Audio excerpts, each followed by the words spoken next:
Hi, teacher friends. I am here today to talk about conference notes. Now, conferring notes it's always like a really hot topic in Readers and Writers Workshop. I feel like a lot of the conferences I go to in professional development, they show you all these different ways that you can keep conference notes, and they say you just got to find the system that works for you. And I've tried probably like 30 different ways to keep notes, and I'm always changing every year. And this year especially, because it's virtual school, I have a new system, but I think it's the best system I've ever had. So I wanted to share that with everyone because I can take notes in live time, I can store them, and I can easily share them with my co-teaching team. So let me show you how I do that. Let's get started. All right. There's two of me. This is weird. First, I want to show you the setup of my screen. I use a split screen when I'm doing conferences so that I can have a sidebar of my meeting with a one-on-one student, and then keep my conference notes in a bigger window. So this is how I do it. So say this is my meeting, I'm joined, I'm ready, I'm talking to a kid. Well, I do this before I talk to a kid. And I pull this over, I split it. So if you see, I'll do that again. If you just click on the tab and pull it down, that will separate it from your other tabs.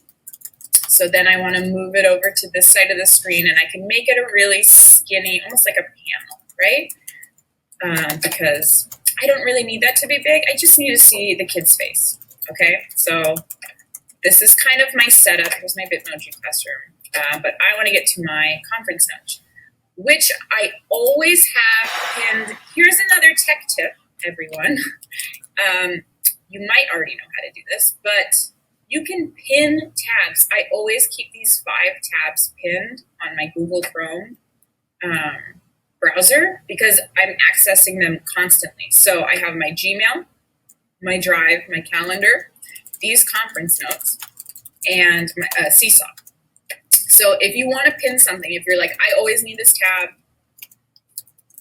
too many tabs drives me insane. It's not good for my brain. So I try to keep my tabs really organized, and this is why I do this. If you want to pin something, you just right click on it and click pin. Then it will make it small so that and then you can see the icon, and you know that's something I'm always using. So I'm going to unpin that because I don't always use that. Okay, I got sidetracked, sorry.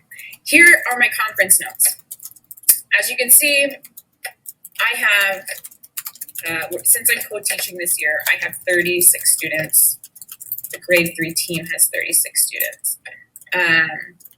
So it's a lot. I've removed their last names for confidentiality, right? Okay. So each student has their own tab in this sheet. I'm going to hide that. You can see, you go all the way across. That's a lot of tabs, right? And in order to fix that, instead of like scrolling through and trying to find the student, I made a kind of table of contents, maybe you could call it. And so you have to make the tab for each student first, right? Here's my template.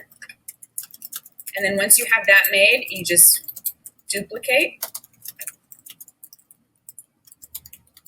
And then double click on that, and you can rename it. So you can say it's sample student 2. Okay, but you would put the real names in, of course. So once you have all your students, once they all have their own tab, then you can make it the table of contents tab, which is class list. And on each of their names, you want to right click and insert a link. And then you can choose to link it to a sheet in the spreadsheet, right? So here's my sample student, and I want to link it to that sample student tab. So now, when I click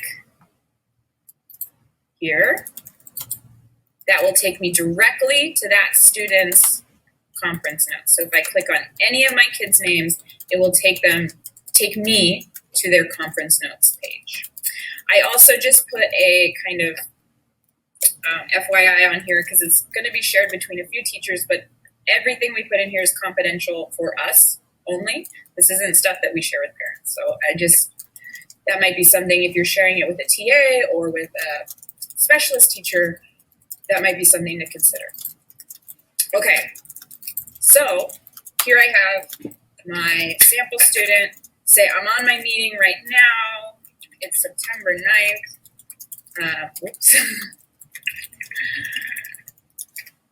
Because our conference notes are shared between a few teachers, we identify who takes the notes. And I can just talk to my student. I look at the camera, say, hey, what are you reading? And I'm a fast typer, so that helps. But I can just record their answers as I go, right? So what are you reading? They tell me. And then they're reading blah, blah, blah. Then I can say, I notice a strategy they're using. They are using blah, blah, blah. Strategy, they think deeply about characters. Or maybe I'd write down what book they're reading. And then I can put my teaching point. Maybe I would say they're thinking deeply about characters already, but we want to build on their thoughts. So make sure you go back to the text. So my teaching point might be to find text evidence for your thinking. Okay, and then that's all there. Now, this is like a running log. So then when another teacher or TA is meeting with that student, then they can be in here and write about whatever their teaching point or whatever they're talking to the kid about. This way, it's like a conversation between the teachers.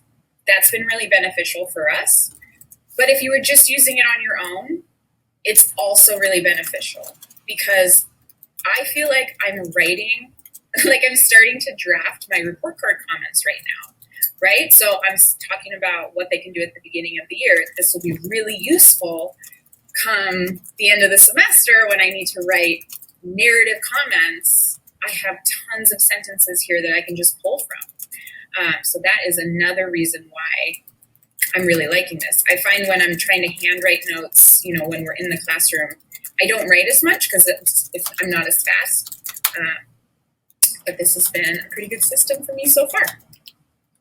Okay, there you have it. That is my system for conferring, keeping conference notes, and doing it live while I'm on a call with a student. I hope that was helpful.